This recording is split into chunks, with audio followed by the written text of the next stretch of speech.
Hello guys, welcome to another video. दोस्तों, आज मैं एक और स्टोरी को ट्रांसलेट करने जा रहा हूं और हमेशा की तरह मैं इसे हिंदी में ट्रांसलेट करूंगा। इस वीडियो में मैं आपको वर्ड बाय वर्ड मीनिंग के बारे में बताऊंगा और साथ में ग्रामर के पोर्शन को भी कवर करूंगा। तो आपसे गुजारिश है, इस वीडियो को लास्ट तक ज़रूर देखिएगा ताकि आप इसको अच्छे तरीके से समझ सकें। तो वीडियो शुरू करते हैं। वीडियो का जो टाइटल है वो है अ गुड लीडर। लीडर कहते हैं नेता को। तो अ गुड लीडर का मतलब है एक अच्छा नेता। तो ये था हमारा टाइटल। इसको मजीद पढ़ते हैं। One day elections were going to be held in the forest. One day एक दिन, elections were going to be held. Held का मतलब होता है यानी कि मुनक़िद होना। तो जो इलेक्शन थे were going to be held, वो क्या मुनक़िद होने जा रहे थे। वर गोइंग यहाँ पे जो है वर्ब के साथ वर्ब की फोर्थ फॉर्म है। जब वाज या वर्ब के साथ वर्ब की फोर्थ फॉर्म लगती है तो वो पास्ट कंटिन्यूअस टेंस का वाक़या माना जाता है। तो फॉरेस्ट कहते हैं जंगल को। तो इसका क्या मतलब हुआ, one day election were going to be held in the forest. एक दिन इलेक्शन जंगल में मुनक़िद होने जा रहे थे। All the animals had gathered together. All the animals, सभी जो जानवर थे, हैड गैदर्ड, यहाँ पे पास्ट परफेक्ट टेंस का यूज़ किया गया है। जब हैड के साथ वर्ब की थर्ड फॉर्म का यूज़ किया जाता है तो वो पास्ट परफेक्ट टेंस का वाक़या माना जाता है। तो गैदर का मतलब होता है इकट्ठे होना या जमा होना। टूगेदर का मतलब होता है साथ। तो इसका क्या मतलब हुआ, all the animals had gathered together, यानी कि सभी जो जानवर थे वो एक साथ इकट्ठे हुए या जमा हुए। आफ्टर द वोटिंग, आफ्टर का सेंस होता है के बाद। तो वोटिंग के बाद द काउंटिंग वाज डन। तो जो काउंटिंग का मतलब होता है गिनती। तो जो गिनती थी वाज डन, वो की गई। यहाँ पे वाज के साथ वर्ब की थर्ड फॉर्म का यूज़ किया गया है। जब वाज के साथ वर्ब की थर्ड फॉर्म का यूज़ किया जाता है तो वो पास्ट इंडेफिनिट का पैसिव वॉइस कहलाता है। यानी कि after the voting the counting was done, यानी कि वोटिंग के बाद जो गिनती थी वो शुरू हुई। The jackal was declared as the new king. तो जो जैकल था यानी कि जो गीदड़ था, वॉज डिक्लेयर्ड, डिक्लेयर का मतलब होता है घोषित करना। तो जो गीदड़ था उसको घोषित किया गया एज द न्यू किंग। तो एक नए राजा के रूप में उसको क्या किया गया, राजा घोषित किया गया। यहाँ पे भी पास्ट इंडेफिनिट का पैसिव वॉइस का यूज़ किया गया है। यहाँ पे वाज के साथ वर्ब की थर्ड फॉर्म है। तो इसका यही मतलब हुआ कि जो गीदड़ था उसको नए राजा के रूप में घोषित किया गया। His competitor the folks had lost the election. His competitor, competitor का मतलब होता है जो मुकाबले में हो। तो जो मुकाबले में थी क्या, फोक्स। यहाँ पे फोक्स है इसका कंपिटिटर। तो उसका जो कंपिटिटर फोक्स यानी कि लोमड़ी थी, हैड लॉस्ट, लॉस्ट का मतलब होता है यानी कि हार जाना। तो वो हार गई थी द इलेक्शन, इलेक्शन को। यहाँ पे भी पास्ट परफेक्ट टेंस का यूज़ किया गया है, हैड के साथ वर्ब की थर्ड फॉर्म है। तो इसका क्या मतलब हुआ, his competitor the folks had lost the election. उसका जो कंपिटिटर यानी कि लोमड़ी थी वो ये इलेक्शन हार गई थी। नाउ अब the fox wanted to take revenge. अब जो लोमड़ी थी फोक्स वांटेड, वो चाहती थी, टू टेक लेना, रिवेंज, रिवेंज कहते हैं बदले को। तो अब जो लोमड़ी थी वो बदला लेना चाहती थी। सो इसलिए he thought of a plan. Plan का मतलब होता है योजना।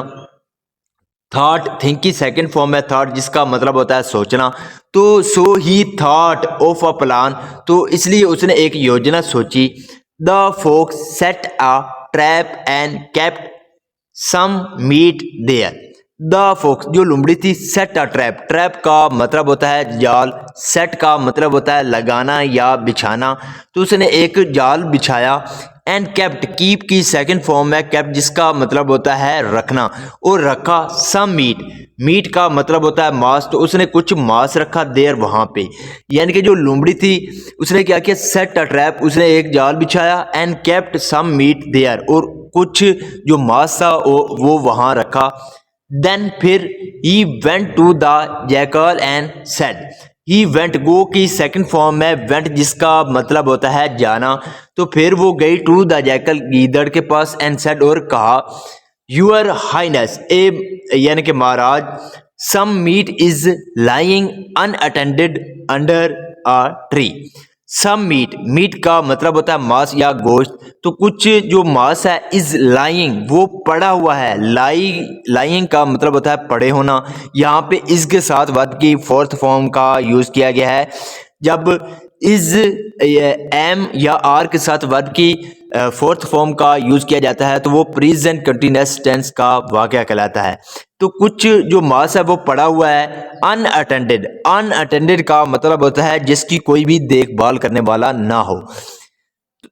तो जिसकी कोई भी देखभाल करने वाला ना हो अंडर अ ट्री दरख्त के नीचे। तो इसका क्या मतलब है? Some meat is lying unattended under a tree, यानी कि कुछ मांस यानी कि जिसका कोई देखभाल करने वाला नहीं है वो एक दरख्त के नीचे पड़ा है।